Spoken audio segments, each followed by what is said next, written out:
नमस्कार। विशेष म विनोद मोक्तान, प्रेसिडेन्ट डुवर्स नेपाली साहित्य सभा र यसपालिको भाषा दिवस हामीले 23 तारिक आइतबारको दिन 2026 सर्गमा हामीले यसपालि गर्न गइरहेको छौँ र त्यस विषय लिएर चाहिँ आज हामी रिभर भ्यू रेस्टुरेन्टमा चाहिँ आज हामी विशेष हाम्रो फाउन्डर मेम्बर एक्जिक्युटिभ बडीहरू सबैजना आज बसेर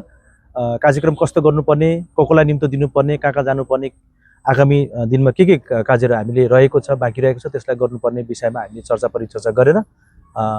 फेरि हामीले के गर्नुपर्ने भन्ने विषयमा चाहिँ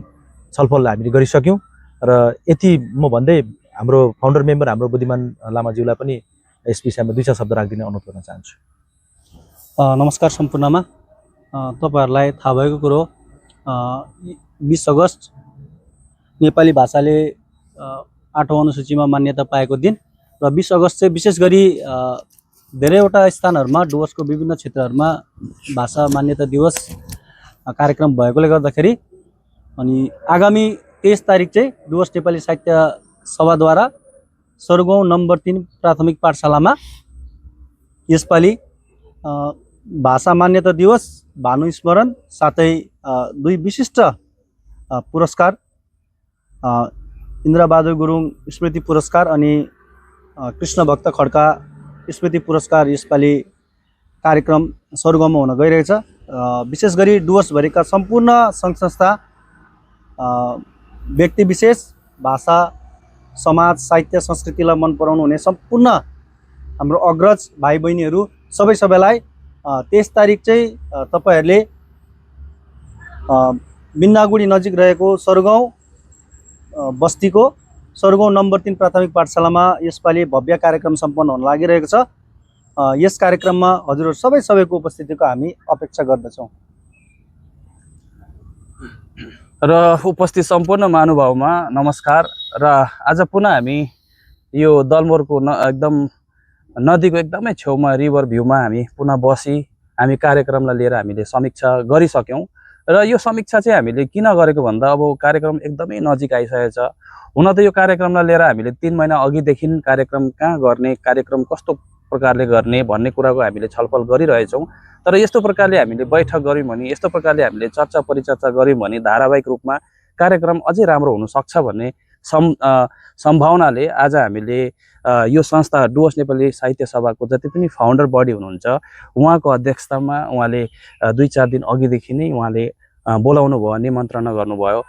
धेरै सदस्य आज आइपुग्नु भयो, धेरै सदस्य आफ्नो व्यक्तिगत समस्याले गर्दा होला सायद आइपुग्नु भएन। तर पनि आज हामीले कस्तो प्रकारले चर्चा गर्यौं, हामीले कस्तो प्रकारले निष्कर्ष गर्यौं, कार्यक्रमको सूची कस्तो प्रकारले हामीले बनायौं भन्ने एक प्रकारले तपाईहरुलाई इन्फर्मेसन दिनुको निम्ति अहिले हामी यहाँ समीक्षाको लागि हामी बसिरहेछौँ र यो कार्यक्रम एकदमै भव्य हुनेछ र कार्यक्रमको निम्ति हामीले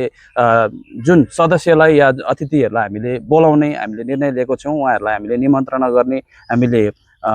कार्यक्रम पनि हामीले सुरु गरिसकेका छौँ र आउँदो दिन पनि 16 तारिक हामी जसलाई हामीले पुरस्कार दिनुको निम्ति हामीले साहित्यकारहरूलाई हामीले चयन गरिसकेका छौँ। उहाँहरूको घरमा गएर उहाँहरूलाई बोलाउने, को जाने भन्ने कुराको पनि चर्चा परिचर्चा यहाँनिर भइसक्यो र अझै तपाईहरुलाई म हृदयबाट तपाईहरुलाई म आग्रह गर्न चाहन्छु, सम्पूर्ण जति पनि डुवर्सका साहित्य प्रेमी तपाईहरु हुनुहुन्छ अवश्य कार्यक्रममा आइदिनु होला र विशेष गरी यो कार्यक्रम सफल गर्नुको निम्ति कतै न कतै अर्थको हामीलाई धेरै नै खाँचो हुन्छ। त्यसैले गर्दाखेरि यो सदस्य, यो संस्थासँग जति पनि जडित सदस्य हुनुहुन्छ, फाउन्डर, लाइफ टाइम सदस्य हुनुहुन्छ अथवा अरू पनि साधारण सदस्य हुनुहुन्छ, तपाईहरुलाई एकदम म सदस्यको चाहिँ म संस्थाको एउटा कोषाध्यक्षको हैसियतले म तपाईहरुलाई आग्रह गर्न चाहन्छु। प्रत्यक्ष र परोक्ष रूपमा पनि तपाईहरुले आफ्नो हिसाबले स्वेच्छाले तपाईहरुले पनि अवश्य यो कार्यक्रमलाई सफल बनाउनुको निम्ति तपाईहरुले सहयोग गरिदिनुहुन्छ भन्ने हामी सबै सदस्य हामी आग्रह गर्दछौँ, हामी आशा पनि गर्दछौँ र अझै एकपटक पुनः यो कार्यक्रममा तपाईहरुको उपस्थिति रहोस्। हामीले नाचगानको साथ हामीले ज्ञानवर्धक कार्यक्रमको माध्यमबाट धेरै हाम्रो डुवर्सबाट ख्यातिप्राप्त वक्ताहरू आउनुहुन्छ, संगीतकारहरू पनि आउनुहुन्छ, सबै मिली यो कार्यक्रमलाई भव्य बनाऊ र सफल बनाऊ भन्ने म तपाईहरुलाई सम्पूर्णमा आग्रह गर्दछु। धन्यवाद।